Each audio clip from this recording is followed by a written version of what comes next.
ქართული მამაშვილის ფილმები ჩიკაგოს კინოფესტივალზე წარადგინეს. ზაზა ურუშაძის აღსარება საერთაშორისო კონკურსში მონაწილეობს, ხოლო ანა ურუშაძის საშიში დედა ახალგაზრდა რეჟისორების საკონკურსო პროგრამაში. პოპულარული ჯგუფის სმოუკის სოლისტი კრის ნორმანი ბენთან ერთად საქართველოს ეწვევა ბრიტანელი როკ მუსიკოსი თბილისის სპორტის სასახლეში კონცერტს 10 დეკემბერს გამართავს. ლეონარდო და ვინჩის ბოლო ნახატი, რომელიც აქამდე კერძო საკუთრებაში იყო, აუქციონზე გაიტანეს და მისი სასტარტო ღირებულება 100 მილიონი დოლარია.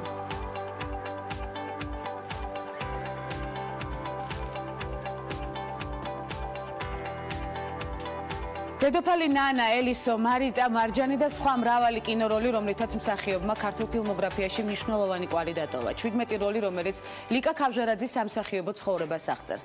ლიკა ქავჟარაძე 1959 წელს დაიბადა და 26 ოქტომბერს მას 58 წელი შეუსრულდებოდა. მსახიობი გუშინ საკუთარ სახლში გარდაცვლილი იპოვეს. ლიკა ქავჟარაძის ფოტოკადრები გადის პარალელურად ჩვენს ეკრანებზე და მისი ღიმილი სილამაზე, მიუხედავად სამწუხარო ინფორმაციისა და ფაქტისა, მაინც პოზიტივს ტოვებს ჩვენს ცნობიერებას. დარწმუნებული ვარ, ლიკა ქავჟარაძე ყოველთვის ლამაზი ღიმილით დარჩება ჩვენს მეხსიერებაში. ნახოთ გადაცემის ანონსი და საქართველოში მიმდინარე მოვლენებით გავხსნათ ხუთშაბათის ნარატივი.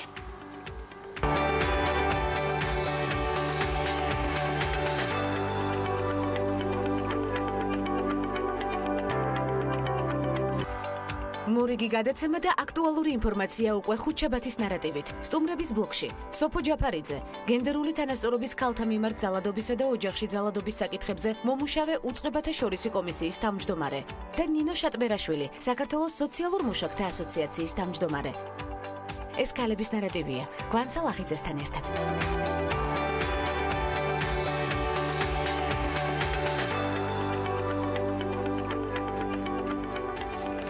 ქართული მამაშვილის ფილმები ჩიკაგოს კინოფესტივალზე წარადგინეს. ზაზა ურუშაძის აღსარება საერთაშორისო კონკურსში მონაწილეობს, ხოლო ანა ურუშაძის საშიში დედა ახალგაზრდა რეჟისორების საკონკურსო პროგრამაში. ინფორმაციას ამის შესახებ ჩიკაგო ფილმის ფესტივალის ოფიციალური ვებგვერდიდან ვინებთ. შეგახსენებთ, რომ ანა ურუშაძის დრამაში მთავარ როლს ნატა მურვანიძე ასრულებს. ფილმი აკრძალვებსა და სტერეოტიპებზე, მორალურ ნორმებსა და სოციალურ პასუხისმგებლობაზე მოგვითხრობს. რაც შეეხება აღსარებას, როგორც რეჟისორი ამბობს, ფილმი მიტევებაზეა და ისმის წინამორბედ არც ერთ ნამუშევარს არ გავს. ფილმში სიუჟეტი ბერის ირგვლივ ვითარდება, რომელსაც ერთ-ერთ სოფელში ეკლესიის წინამძღვრად ანაწილებენ. ბერის როლს მსახიობი დიმიტრი ტატიშვილი ასრულებს.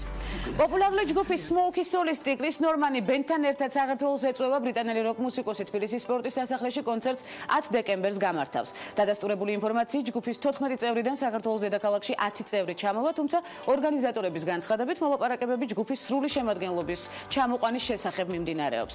მომღერალმა, რომელსაც რამდენიმე ათეული სოლო ალბომი აქვს გამოცემული, სოლო კარიერის დაწყებამდე მსმენელს ჯგუფებიდან სმოუკი და რედფორდ დაამახსოვრა თავი და ცხადია ჩვენს მეხსიერებაშიც დიდი ხნის განმავლობაში დარჩება. ნინო ბაციაშვილის ვაჟთა შორის დიდოსტატის წოდება ოფიციალურად გადაეცა, ულოცავთ მას ამ წოდებას. 11 ოქტომბერს ანტალიაში გამართულ ჭადრაკის საერთაშორისო ფედერაციის ფიდეს 92-მერვე კონგრესზე საქართველოს ეროვნული ნაკრების წევრს ნინო ბაციაშვილს ვაჟთა შორის საერთაშორისო დიდოსტატის წოდება მიენიჭა. კიდევ ერთხელ აღნიშნავ ამას ხმამაღლა. ქართული ჭადრაკის ისტორიაში ნინო მეხუთე ქალია, ნონა გაფრინდაშვილის, მაეჩი ბურდანიძის, ნანა ძაგნიძის და ბელა ხოტენაშვილის შემდეგ, ვისაც ვაჟთა შორის უმაღლესი საჭადრაკო წოდება გადასცეს. ნინო ბაციაშვილმა ფიდეს კონგრესამდე ინგლისში გამართულ საერთაშორისო ტურნირზე ითამაშა და მესამე დიდოსტატობის ნორმა იქ შეასრულა. ჩვენ ამ თემას შევეხეთ ქალების ნარატივში. ცხადია, ქართულმა მოჭადრაკემ გადააჭარბა 2500 ქულიან ზღვარს და ვაჟთა შორის დიდოსტატის წოდების მოპოვება შეძლო. აღნიშნულ ტურნირში ნინოს მეტოქეების უმრავლესობა მსოფლიოს წამყვანი მამაკაცი მოჭადრაკეები იყვნენ, რომელთა წინააღმდეგაც ნინომ უმაღლესი დონის თამაში აჩვენა. ისტორიაში პირველად ქართული ძველნაბეჭდი წიგნები და ისტორიული მასალები საქართველოს ფარგლებს გარეთ გავა. გერმანიაში ფრანკფურტის მუზეუმში უნიკალურ ქართულ ხელნაწერებს 2018 წელს გამოფენენ. ოფენბახის მუზეუმი, რომელიც ქართულ ხელნაწერებს ელის, მსოფლიოს სხვადასხვა ხალხისა და ამბანების სპეციალიზებული მუზეუმია. საქმე ეხება ვახტანგ მე-6-სა და ერეკლე მე-2-ის სტამბაში ნაბეჭდი წიგნის ნიმუშებს. გერმანიაში წაიღებენ არა მარტო ძველ ქართულ ხელნაწერებს, არამედ თანამედროვე ქართული შრიფტის მხატვართა და კალიგრაფთა ნამუშევრებსაც. გამოფენა 2018 წლის ფრანკფურტის წიგნის საერთაშორისო ბაზართან დაკავშირებით იმართება, სადაც საქართველოს საპატიო სტუმრის სტატუსით წარსდგება. რამდენიმე წამში კიდევ ერთი ნაბიჯი ქალთა მიმართ ძალადობის აღმოსაფხვრელად საინტერესო სტუმართან ერთად დაგველოდეთ.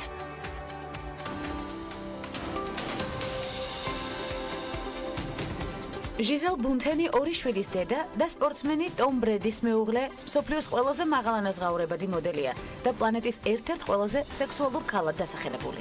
ბრაზილიელი ჟიზელ ბუნთენი მსოფლიოს ყველაზე მაღალ ანაზღაურებადი სუპერმოდელია. ის ერთადერთი მოდელია, ვისი ქონებაც $1 მილიარდ აღწევს. ჟიზელი ქალის თეთრეულის საკუთარ კომპანიას ჟიზელ ბუნთენ Brazilian Intimates ხელმძღვანელობს. კომპანიის ნაწარმი დიდი პოპულარობით სარგებლობს პორტუგალიაში, ლათინურ ამერიკაში, ისრაელსა და იაპონიაში. ჟიზელი გაიზარდა სამხრეთ ბრაზილიის პატარა სოფელ ჰორიზონტინაში. მას ყავს 5 და მისი კარიერა კი დაიწყო 14 წლის ასაკში. უკვე რამდენიმე წელიწადში ის ხდება დოლჩე გაბანას პარფიუმის სახე. გამოცემა Forbes-ის მსოფლიოს ყველაზე მაღალ ანაზღაურებადი მოდელების რეიტინგის თანახმად, ბრაზილიელი სუპერმოდელი ჟიზელ ბუნთენი ზედიზედ მესამე წელია ყველაზე მოთხოვნადი და მაღალ ანაზღაურებადი მოდელია. Forbes-ის ცნობით გასული 1 წლის განმავლობაში ბრაზილიელმა მოდელმა $30.5 მილიონი გამოიმუშავა. მისი შემოსავლები სხვადასხვა მიმართულებას მოიცავს, მათ შორის თანამშრომლობა შანელთან, კაროლინე ჰერერასთან და პანტენთან.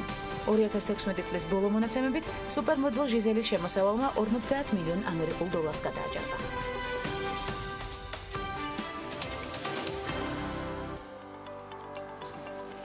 ქალთა მიმართ ძალადობის აღმოსაფრთხილოდ ეფექტური სერვისები და დამნაშავეთა დასჯა. ქალთა მიმართ ძალადობის აღმოფხვის საუკეთესო გზა მისი პრევენციაა. ქალთა მიმართ და ოჯახში ძალადობის საკითხებზე კომუნიკაციის ეროვნული სტრატეგიის შემუშავება უკვე დაიწყო სტრატეგიულად მნიშვნელოვან საკითხებზე. სოფო ჯაფარიძე გენდერული თანასწორობის ქალთა მიმართ ძალადობისა და ოჯახში ძალადობის საკითხებზე მომუშავე უწყებათა შორისი კომისიის თავმჯდომარე ბორჯომიდან ისაუბრებს. მოგესალმებით სოფო, უღრმესი მადლობა გადაცემაში მონაწილეობისთვის. მოგესალმებით, დიდი მადლობა გადაცემაში მოწვევისათვის. ბორჯომში ვიზიტის მიზანზე ვისაუბროთ. საწყისში რა საკითხებზე მუშაობთ ბორჯომში ამჟამად? უპირველეს ყოვლისა მინდა მაყურებელს ინფორმაცია მივაწოდო იმ ინსტიტუციური მექანიზმის შესახებ, რომელიც შეიქმნა აღმასრულებელ ხელისუფლებაში და რომლის თავმჯდომარეობის პატივიც მე მერგო. ძალიან მნიშვნელოვანია აღინიშნოს, რომ წელს პირველად შეიქმნა ასეთი ინსტიტუციური მექანიზმი და ეს არის უწყებათა შორისი კომისია გენდერული თანასწორობის ქალთა და ოჯახში ძალადობის საკითხებზე. უწყებათა შორისი კომისიის კომპლექტაციას რაც შეეხება, მასში შედიან მინისტრის მოადგილეები რელევანტური სამინისტროებიდან და რა თქმა უნდა სათათბირო ხმის უფლებით ყველა ის უწყებები, რომლებიც დაკავშირებულია თემატურად ამ საკითხთან და ძირითადი, რა თქმა უნდა, მანდატი ამ უწყებათა შორისი კომისიის არის ის, რომ გენდერული თანასწორობის პოლიტიკის მიმართულებით და აი ამ პოლიტიკის უზრუნველყოფის მიზნით შეიმუშაოს შესაბამისი სამთავრობო გეგმები და უზრუნველყოს ამ სამთავრობო გეგმების განხორციელება და მასზე, ანუ მისი განხორციელების ეფექტიანი მონიტორინგი. ასევე ამ მანდატში შედის როგორც გენდერული მეინსტრიმის უზრუნველყოფის ხელშეწყობა ზოგადად პოლიტიკაში და ძალიან მნიშვნელოვანი ფუნქცია, რომელიც იწვევს ამ კომისიამ, არის ეგრეთ წოდებული სტამბოლის კონვენციით გათვალისწინებული ადგილობრივი მონიტორის ფუნქცია, ადგილობრივი ორგანოს ფუნქცია, რომელიც განახორციელებს ზუსტად ამ მნიშვნელოვანი კონვენციით ნაკითრი ვალდებულებების შესრულებაზე მონიტორინგს და ზედამხედველობას. სოფო შეიქმნა სპეციალური კომისია და ქალთა მიმართ და ოჯახში ძალადობის საკითხებზე კომუნიკაციის ეროვნული სტრატეგიის შემუშავება უკვე დაიწყო, როგორც უკვე აღნიშნეთ, რა იქნება მთავარი საწყისი, პირველი ნაბიჯები და არსებითი ნაბიჯები, რაც მთავარია, რომელიც უკვე უნდა გადაიდგას.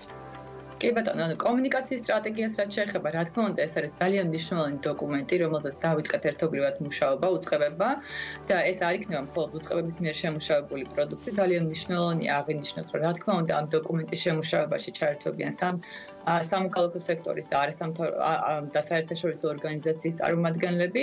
არ არის ახალი და რა თქმა უნდა, ყოველთვის ცნობილია, რომ ცალკეული უწყებები ახორციელებენ ძალიან მნიშვნელოვან კამპანიებს ქალთა და ოჯახის ძალადობის წინააღმდეგ, თუმცა ცალკეულ კამპანიებს არ ექნება ისეთი ეფექტი და არ ექნება ისეთი შედეგი, როგორც ერთობლივ გაერთიანებულ ძალისხმევას. ამიტომაც არის მნიშვნელოვანი, რომ შემუშავდეს გრძელვადიანი, თანმიმდევრული ხედვა კომუნიკაციის შესახებ, თუ როგორ უნდა მივაწოდოთ საზოგადოებას მეტი ინფორმაცია აი ამ საკითხებთან დაკავშირებით, რა ფორმით უნდა მივაწოდოთ და რა იქნება ყველაზე ეფექტიანი საშუალება იგივე სხვადასხვა სამიზნე ჯგუფებთან აი ამ გზავნილების კომუნიკაციის და რა თქმა უნდა სხვადასხვა სამიზნე ჯგუფებში ჩვენ მოაზრებული ყავს თქვათ მოწყვლადი კატეგორიიდან დაწყებული სხვა კატეგორიით დამთავრებული ადამიანები, ვისაც განსხვავებული ფორმით და განსხვავებული შინაარსით ჭირდება აი ამ გზავნილების მიწოდება. ცნობიერების ამაღლებისა, სოფო, რა იქნება განმაპირობებელი პრობლემის აღმოფხვისა და სამომავლო ნაბიჯები უკვე ამ კუთხით? ცნობიერების ამაღლებას რაც შეეხება, ისიც მინდა აუცილებლად აღვნიშნო, რომ ეს ვალდებულება არის ის ვალდებულება, რომელიც ჩვენ ვიკისრეთ თუნდაც აი ამ სტამბოლის კონვენციით, რომ საზოგადოებაში ცნობიერების ამაღლება ეფექტიანად მოვახდინოთ და რა თქმა უნდა, მარტო სტრატეგია არ იქნება საკმარისი, აუცილებლად შემუშავდება სამოქმედო გეგმაც სტრატეგიის განახორციელებელი, სადაც უკვე დეტალურად გაიწერება თითოეული ნაბიჯი იმისა, თუ როგორ უნდა განხორციელდეს ეს სტრატეგია. და როგორც მოგახსენეთ, ეს იქნება სხვადასხვა გადაცემები, სხვადასხვა პუბლიკაციები, ცნობიერების ამაღლებაზე ორიენტირებული ღონისძიებები, როგორც არის ტრენინგები, ინფორმაციული შეხვედრები და ასე შემდეგ. მაშინ არაერთგზის გიმასპინძლებთ, ცხადია, ქალების ნარატივის სერიალში ძალიან ბევრი გვაქვს განსახილველი. ბორჯომში ვიზიტის მიზანზე არ გვისაუბრია, სწორედ ახლა რაზე მიმდინარეობს მუშაობა? კი ბატონო, დავიწყეთ დიალოგის. როგორც მოგახსენეთ, აი ამ უწყებათა შორისი კომისიის ერთ-ერთი ფუნქცია ისიც არის, რომ შესაბამისი ეროვნული სამოქმედო გეგმები შეიმუშაოს. ამ ეტაპზე ჩვენ მუშაობთ გენდერული თანასწორობისა და ქალთა გაძლიერების საკითხებზე, სამოქმედო გეგმაზე. შემდგომში უკვე რა თქმა უნდა, ჩვენი მიზანი არის ასევე შევიმუშაოთ ქალთა და ოჯახის ძალადობის წინააღმდეგ ბრძოლის ეროვნული სამოქმედო გეგმა და ასევე გაეროს უშიშროების საბჭოს რეზოლუციის ქალების მშვიდობასა და უსაფრთხოებაზე განხორციელებისათვის ეროვნული სამოქმედო გეგმა. ძალიან მნიშვნელოვან საკითხებზე ნამდვილად. ასე რომ გელოდებით უკვე თბილისში სტუდიის არეალში აუცილებლად მობრძანდებით დარწმუნებული ვარ სოფო ჯაფარიძე გენდერული თანასწორობის ქალთა მიმართ ძალადობისა და ოჯახის ძალადობის საკითხებზე მომუშავე უწყებათა შორისი კომისიის თავმჯდომარე სტუმრობდა გადაცემის ქალების ნარატივი. უღრმესი მადლობა მას კიდევ ერთხელ. გადაცემაში მონაწილეობისთვის ველით მას სტუდიაში მცირე სარეკლამო ბლოკის შემდეგ უკვე უცხოეთში განვითარებული მოვლენებით ბრუნდებით მორიგ საინტერესო სტუმართან ერთად გადაცემის შემდეგ ბლოკში დაბოლოებით.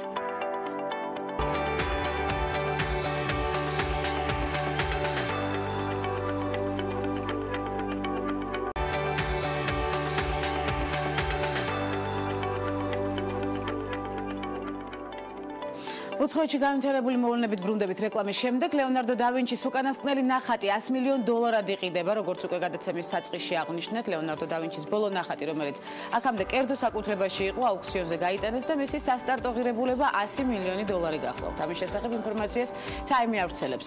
ფერწერა მე-16 საუკუნეშია შექმნილი, მასზე გამოსახულია იესო ქრისტე და სახელად მსოფლიოს გადამრჩენელი ქვია. გამოცემა აღნიშნავს, რომ შექმნის ნამდვილი ისტორია ცნობილი არ არის, მაგრამ არსებობს სხვადასხვა ვერსია.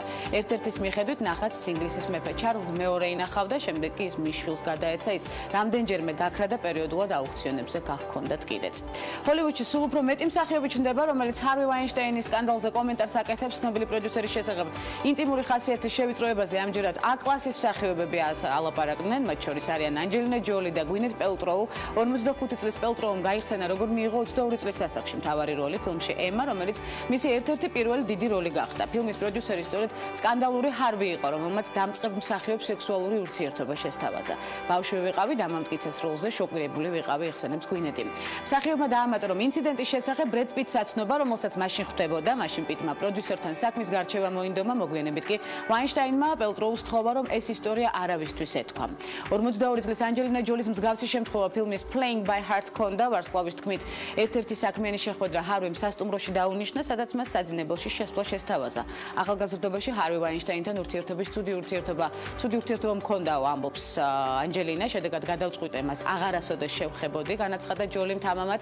ანჯელინა ჯოლისა და გვინეთ პელტროუს გარდა ფაქტს გამოეხმაურა მერილ სტრიპი, სხვათა შორის ემა უოტსონი, დონა კარანი და სხვები. ჩამონათვალე როგორც ჩანს ძალიან ვრცელია. გერმანიის კანცლერმა ანგელა მერკელმა და წლევანდელი ფესტივალის სტუმარი ქვეყნის საფრანგეთის პრეზიდენტმა ემანუელ მაკრონიმ 2017 წლის ფრანკფურტის წიგნის ბაზრობა ოფიციალურად საზეიმოდ გახსნეს წელს.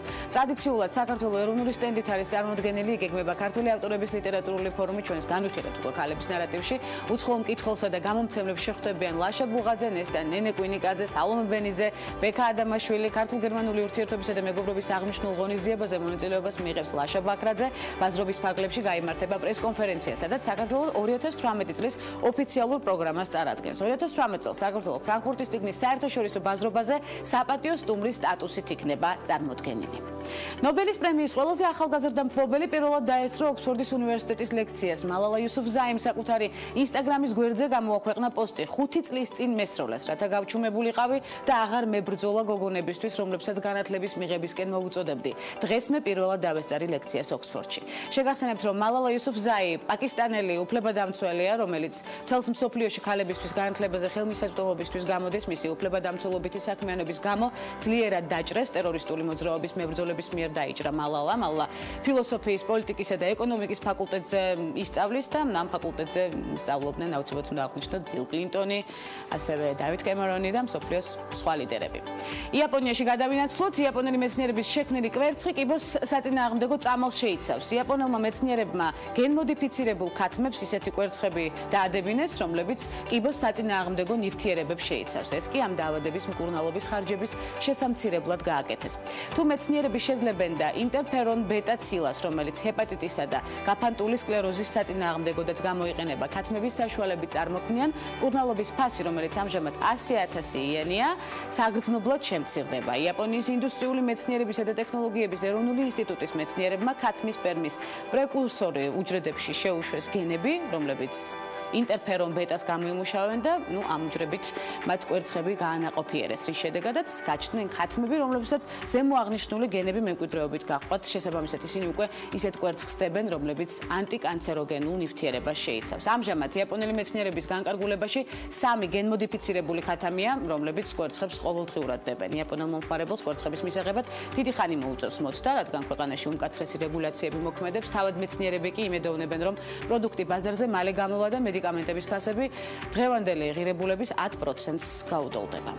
27 წლის ორმა ინჟინერმა გამოიგონა რობოტი, რომელსაც ტანსაცმლის გაუთხოვება შეუძლია. ტანსაცმელს მოწყობილობაში სპეციალურ საკიდზე ათავსებთ და კეტავთ კარს. მანქანა 3 წუთში 12 პერანგს დაპრესავს და სწორედ ამ პრინციპით ასწორებს. რობოტს საშრობის ფუნქციაც აქვს, სხვათა შორის, როგორც შექმნელები ამბობენ, გამოგონება ისეთივე გარდატეხას მოახდენს ადამიანების ცხოვრებაში, როგორც სარეცხი მანქანის შემთხვევაში მოხდა. რობოტის მართვა შესაძლებელია მობილური აპლიკაციითაც და მისი ფასი $925-ია. ძალიან ბევრისთვის ფიქრობ სასარგებლო ინფორმაცია და სასიხარულო, რომელიც მალე ალბათ საქართველოშიც ჩამოაღწევს. ტექნოლოგიურმა განვითარებამ და ინტერნეტ სივრცემ საზოგადოებაში ისედაც არსებული აგრესია და დისკრიმინაცია კიდევ უფრო გაამწვავა პრობლემას, რომელსაც დღეს ბულინგს ვეძახით. არაერთი კომპანია თუ ორგანიზაცია ებრძვის, უფრო მეტიც. ოქტომბერი ამერიკაში დაწესებულია როგორც National Bullying Prevention Month, მანს ასევე სულ ცოტა ხნის წინ კი სააგენტო BBDO-მ ამ თემასთან დაკავშირებით ძალიან საინტერესო ექსპერიმენტი ჩაატარა, რომლის ფარგლებშიც მან ინტერნეტ სივრციდან ამოღებული აგრესიული ქმედებები რეალურ ცხოვრებაში გადმოიტანა და მასში მონაწილეობის საშუალება ჩვეულებრივ ადამიანებს მისცა. ექსპერიმენტის შედეგები შედარებით დამამშვიდებელია, რადგან ბევრი მოიწებნა ისეთი, რომელმაც ქუჩაში სხვების მიმართ განხორციელებული უსამართლო ქმედებები საკუთარი ძალებით გააპროტესტა. მსგავსი საქციელი საბედნიეროდ ტოვებს იმის იმედს, რომ ამ პრობლემას საზოგადოება მაინც მოერევა და აღარ დარჩება ადგილი დაპირისპირებისთვის და ბულინგისთვის, ეგრეთ წოდებული ბულინგისთვის, ყოველ შემთხვევაში არა ისეთი მაჩვენებლით, როგორც ახლა. ამ თემას ჩვენ არაერთგზის დაუბრუნდებით ქალების ნარატივის სერიალში, სულ რამდენიმე წამში უკვე საინტერესო სტუმართან ერთად აქტუალურ თემაზე ვაგრძელებთ საუბარს გადაცემის მეორე ბლოკში. დაგვალთით.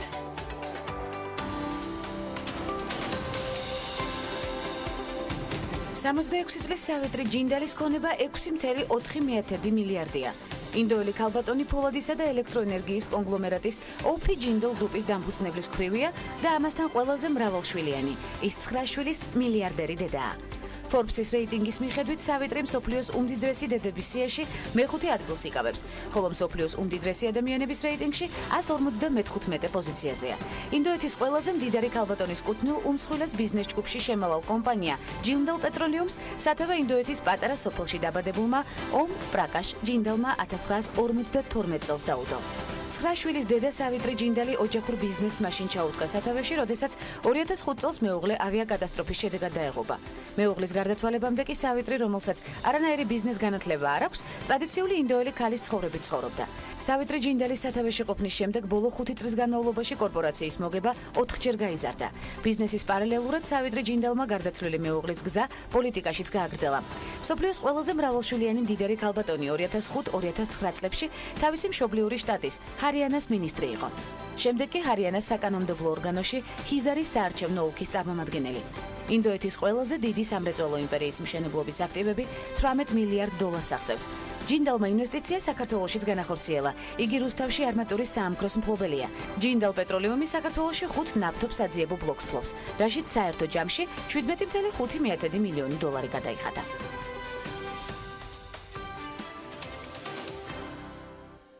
EMC-ის მიერ სოციალურ მუშაკთა ასოციაციასთან ერთად ჩატარებული კვლევა სოციალურ მუშაკთა დასაქმების პირობებზე და მათ უფლებებზე, კვლევის შედეგები და სამუშაო პროცესი მნიშვნელოვან საკითხებზე საქართველოს სოციალურ მუშაკთა ასოციაციის თავმჯდომარე ნინო შატბერაშვილი ქალების ნარატივის სტუდიაში საუბრობს. ცხადია, მოგესალმებით ქალბატონო ნინო. ძალიან ბევრი რეგალია გაქვთ, თუმცა დღეს კონკრეტულ თემაზე ვართ მოსულები სასაუბროთ. ბევრი საერთაშორისო ორგანიზაციის წევრი, დამფუძნებელი სხვადასხვა ორგანიზაციების ამას აუცილებლად გავშლით ჩვენი გადაცემის ფარგლებში უკვე მოგვიანებით, თურმე პირველ რიგში სოციალური მუშაობა ყოფილა ქალების პროფესია. ახლა ხანს გავიქე ეს ხო, ჭარბობენ ქალები და ეს ხდება მსოფლიოში, ხო? კი, მსოფლიოში ასე ხდება, როგორც ზოგადად სოციალურ მეცნიერებებში ძირითადად, მაგრამ სოციალური მუშაობა განსაკუთრებით არის ქალების პროფესია. განვიხილოთ როგორც შედარებით ახალი პროფესია საქართველოში, სწორედ ეს და რას მოიცავს? რა არის მთავარი ამოცანა? კი ბატონო, საქართველოში მართლაც ახალი არის შედარებით. სადღაც 2000 წლიდან დაიწყო სოციალური მუშაკი პირველი გაჩნდა 2000 წელს და ეს უკავშირდებოდა ბავშვთა კეთილდღეობის რეფორმას. რადგან საქართველო გახდა ბავშვის უფლებათა კონვენციის ხელშემკვრელი მხარე, ხას პასუხისმგებლობები დაეკისრა ბავშვთა კეთილდღეობის თვალსაზრისით. ეს იყო პირველი პასუხისმგებლობაში. კი ბატონო, ეს იყო პირველი ზრუნვის ალტერნატიული ფორმების განვითარებას უკავშირდება და მაშინ გაჩნდა პირველი 18 სოციალური მუშაკი საქართველოში. ამის შემდეგ უკვე ბავშვთა კეთილდღეობის რეფორმის პირველი ტალღა ქონდა, მეორე, მესამე და უკვე საჯელახსოვრების სისტემაშიც გაჩნდა საჭიროება, რომ იყოს სოციალური მუშაკი აუცილებლად, როგორც მხარდამჭერი და როგორც ადამიანის უფლებათა დამცველი პროფესია და როგორც პენიტენციურ ნაწილში, ასევე პრობაციის ნაწილში და არა მხოლოდ, არამედ უკვე ყოფილ პატიმრებთან მუშაობისათვის იუსტიციის სამინისტროს ქვეშაც გაჩნდნენ სოციალური მუშაკები. კანტიკუნდად არიან მუნიციპალურ დონეზე და ფსიქიკური ჯანმრთელობის სფეროში. არასამთავრობო სექტორში არიან სხვადასხვა სამიზნე ჯგუფთან მომუშავე, როგორც და ნივთიერებების დამოკიდებულ პირებთან, ასევე პროსტიტუციის საკითხებზე მომუშავე სოციალური მუშაკები.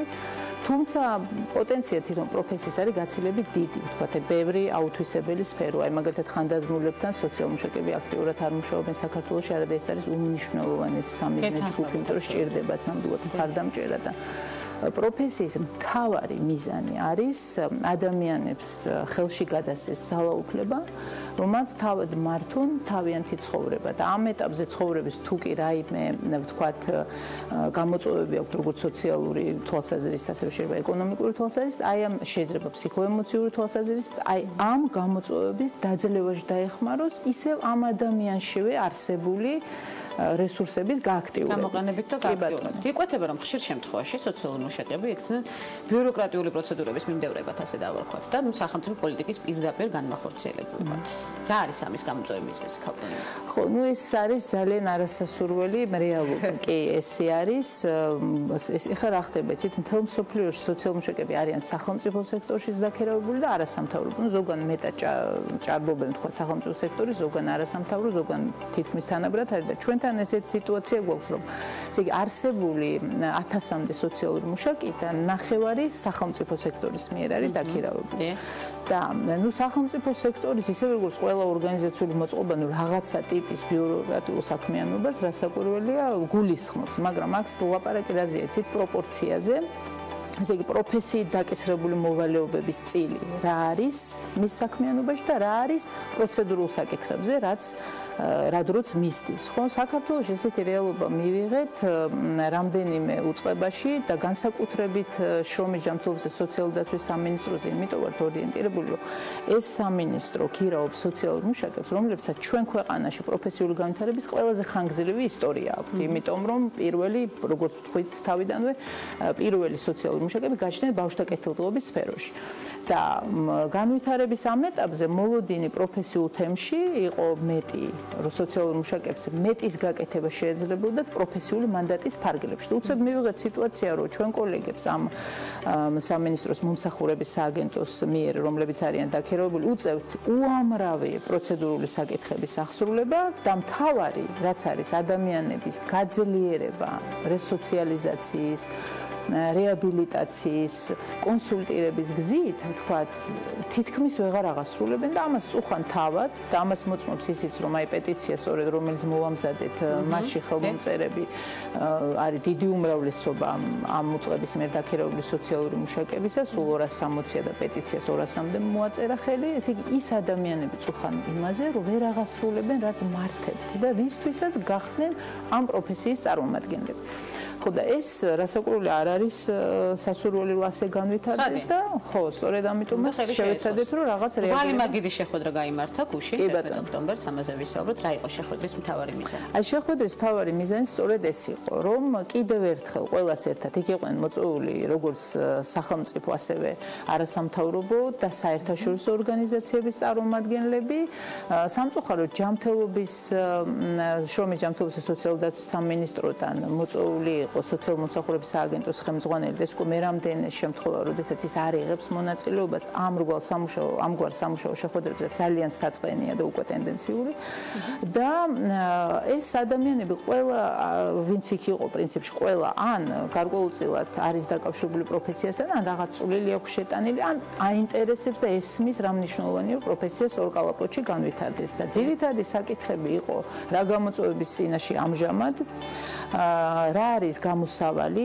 EMC-მ წარმოადგინა ძალიან საინტერესო კვლევა შრომითი პირობების შესახებ ამ სააგენტოს მიერ დაქირავებული სოციალური მუშაკების შრომითი პირობების შესახებ ხო კვლევის შედეგები ნუ არ არის სახარბიელო უბრალოდ ჩვენ ახლა გვაქვს ხელმოსაკიდი მტკიცებულება და რაც ისედაც ვიცოდით თქვა პროფესიულ წრეებში ახლა უკვე არის მტკიცებულებად ქცეული და დასაბუთებული კი ბატონო ეს კვლევა აჩვენებს იმას რომ სოციალური მუშაკები წუხან იმაზე რომ ვერ აღასრულებენ პროფესიით დაკისრებულ მოვალეობებს ასევე მათი დრო მიდის ძალიან ბევრ ვთქვათ ისეთ საკითხებზე რაც არ საჭიროებს სპეციალურ ცოდნას და შეიძლება ვთქვათ სხვა სპეციალისტებმა გააკეთონ და არა სოციალურმა მუშაკებმა რომ სოციალური მუშაკები მუშაობენ ზეგანაკვეთურად და ეს არსად არ აღირიცხება ასევე რომ სოციალური მუშაკები აღასრულებენ პროფესიის მანდატით დაკისრებულ ფუნქციებს თუმცა სამუშაო აღწერილობაში ეს გაწერილი არ არის ამიტომ ითვლება რომ თითქოს არ მისდევს მასზე დაკისრებულ მოვალეობებს რაღაც ისეთ სახორციელებს რასაც არ უნდა აკეთებდეს და ამაში დროს ხარჯავს მაგრამ სინამდვილეში ეს მას პროფესიული მანდატით ევალება. ასევე სამუშაო პირობები, აი ვთქვათ, როგორი არის ოფისის მოწყობა, სადაც სოციალური მუშაკები საქმეა, სადაც ისინი საქმიანობენ, ამავე დროს ხვდებიან მომსახურების მიმღებ პირებს. ესე იგი, უმრავლეს ესე ვთქვათ ცენტრებში არ არის ცალკე საკონსულტაციო ოთახიც კი, რაც ძალიან ხელშემშლელია, როდესაც უამრავი პრობლემით და ეს პრობლემები ძალიან სენსიტიურია ხშირ შემთხვევაში და ასე ჯგუფურად განხილვას ნამდვილად არ ექვემდებარება და ნებისმიერ ადამიანს ამის გამო პრობლემები შეექმნებოდა და მით უფრო როცა ასეთ მოწყვლად მდგომარეობაში ხარ, მით უფრო და ესე იგი კონსულტირების საშუალებაც არ აქვთ შესაბამის გარემოში.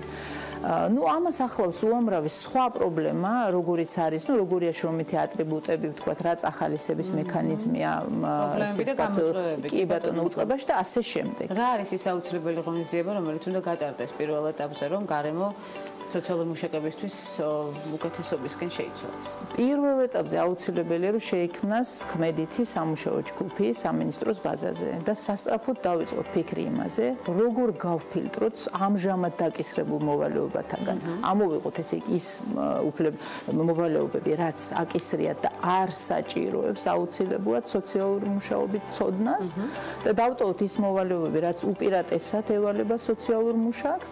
შემდეგ გავაძლიეროთ ეს ადამიანები სამუშაო ინსტრუმენტებით, ახალი მეთოდებით, რომ არ იყოს ისე, რომ ერთი დეკადის წინ რაც შეიმუშავეს, ისევი მეთოდებით უძღვებოდნენ მუშაობას, ხო, გავაძლიეროთ ამ სამუშაო მეთოდებით ეს უწყება და ასევე შრომითი პირობები სასწრაფოდ უნდა გაუმჯობეს ეს განსაკუთრებულ ხარჯებს, სუხარჯებზე რო არის ხოლმე ლაპარაკი, რომ ეს არა ხო, რომ ესე იგი ითხოვს ფინანსურ რესურსებს, ხო, ნამდვილად არ საჭიროებს ისეთ გრანდიოზულ ფინანსურ რესურსებს, თქვათ, რომლის აი ამ ხარჯების არ გაღების შემთხვევაშიც რა ესე იგი ერთ-ერთი განსახილველი საკითხი. რა ესე ვთქვათ რა არასახარბიელო მდგომარეობასაც ვიღებთ ამჟამად. ნამდვილად. ეს არის მთავარი. თქვენ რამდენად კომფორტულად გრძნობთ თავს დღევანდელ სამუშაო ლოკაციაზე? უამრავი გაქვთ შეთევსებული, მათ შორის ხართ ლექტორი, სხვა უნივერსიტეტში, სხვა ორგანიზაციის დამფუძნებელი.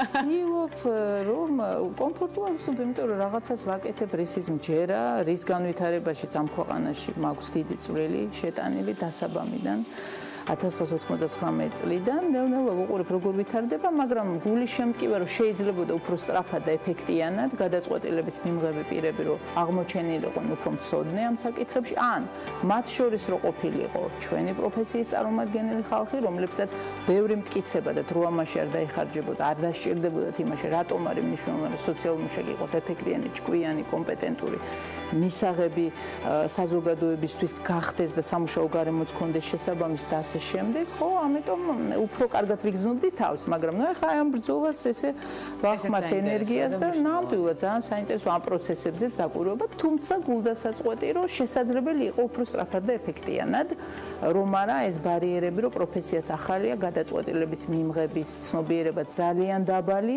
და აი ამ კედლებზე მიხეთქებაში ბევრი დრო იხარჯება და ამის მოწმეები ჩვენ ვართ, რა შეიძლებოდა უკეთ და მოხდა ვთქვათ 8-7 წლის დაგვიანებით, როცა 8-7 წლის წინ ამას ვეუბნებოდით, მაგრამ არ გვისმენდნენ და ცოტა იგივეა ეხლაც.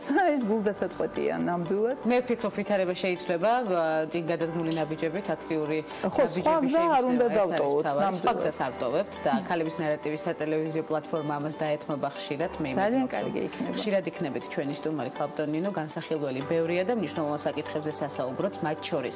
ნინო შატბერაშვილი, საქართველოს სოციალურ მუშაკთა ასოციაციის თავმჯდომარე სტუმრობდა გადაცემას ქალების ნარატივი და კიდევ სხვა მრავალი რეგალიის მფლობელი, ასე ვიტყოდი, რომელსაც უკვე სხვა გადაცემებში გავშლით სიღრმისეულად. მადლობა თქვენ საინტერესო დიალოგისთვის და წარმატებებს გისურვებთ კვლევის შედეგების მიხედვით.